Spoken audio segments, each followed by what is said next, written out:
देशकै मुख्य ट्रेड गेटवेहरूमध्ये पर्ने यो नाकाले नेपाल भारत व्यापारलाई डाइरेक्ट बुस्ट दिन्छ।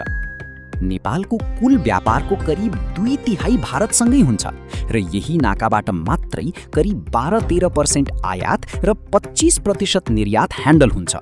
यहाँबाट चिया, जुट, कपडा भारततिर जान्छ अनि उताबाट इन्धन र डेली एसेन्शियल्स नेपाल भित्रिन्छ। छोटकरीमा यो बर्डर होइन, नेपालको ट्रेड लाइफलाइन हो। तर यहाँ ट्विस्ट के छ भने पोलिसीले ग्राउन्ड रियालिटी म्याच नगरेपछि के हुन्छ?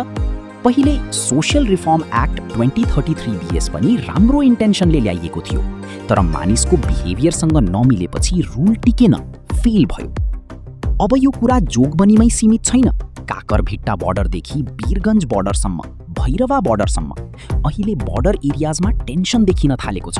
कारण एउटै, डेली लाइफसँग डाइरेक्ट जोडिएको रुल्स जब सडनली चेन्ज हुन्छन्, असर सिधै जनतामा पर्छ। बर्डरले इकोनोमी चलाउँछ, तर पोलिसी चलाउने कि रोक्ने त्यो ग्राउन्डमा बस्ने मानिसहरूले डिसाइड गर्छन्।